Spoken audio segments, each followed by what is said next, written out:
So last week I spoke about community. I want to kind of continue that discussion, and specifically as it relates to spirituality and spiritual purpose.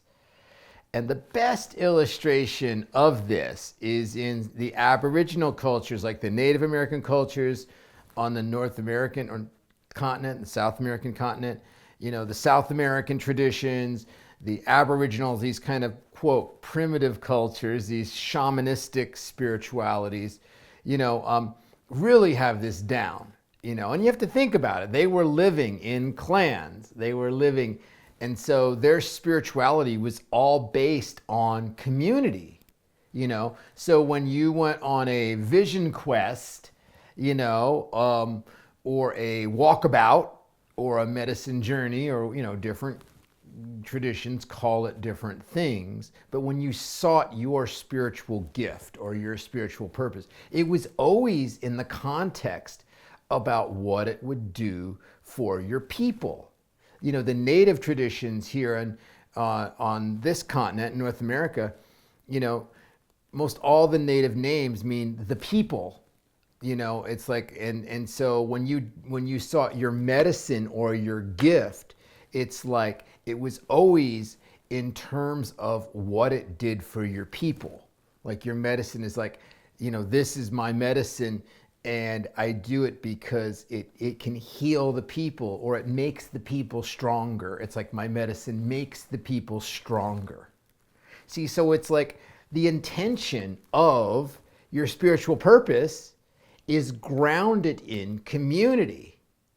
And I guess this is somewhat obvious. Like, of course, your spiritual purpose is going to uplift other people. But in these cultures, the community was the number one thing. It wasn't the individual, okay? And so their whole consciousness was we-based. It was like, what's best for the people?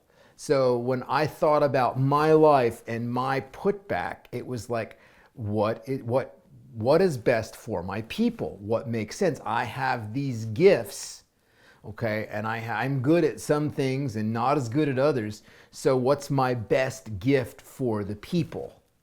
And then that spirituality is grounded. You're also speaking the same language as you do with spirit or with the universe, because my truth is it's we-based too.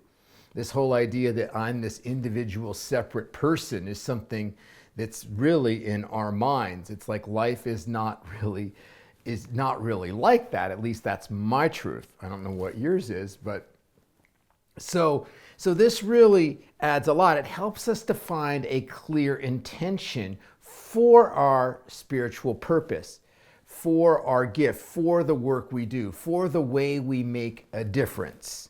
So then when we do sit down, maybe we don't go on a vision quest or a walkabout, but however we do that, when we go out into nature, or when we sit down and do a marketing workshop about how I'm going to market my gift, okay, or my talent, or my, whatever I do for a living, it's like, it's based on the people, and so then I can go and I receive my vision, or I have a spiritual awakening.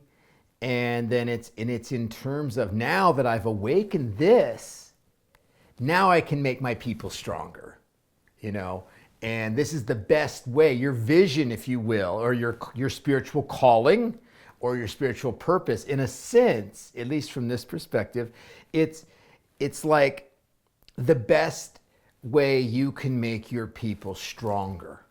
It's like this makes sense.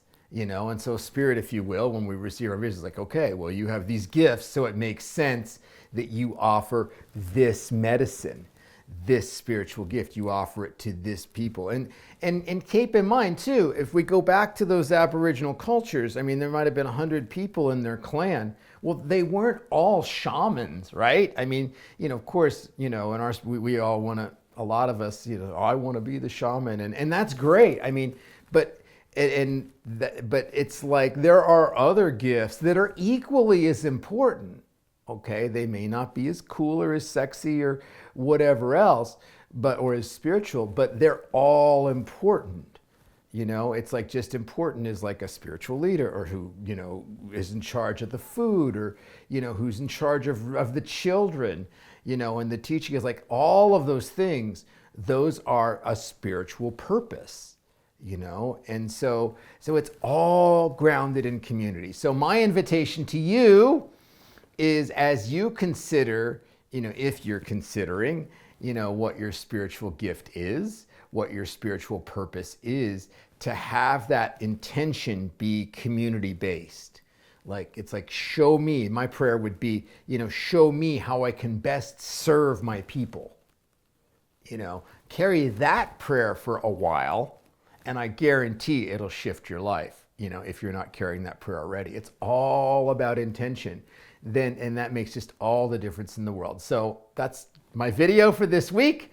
I thank you for watching, and I hope you have an awesome week, and that you consider your people and how you might best serve them, and that how your spiritual purpose can make them stronger. I will see you in a week.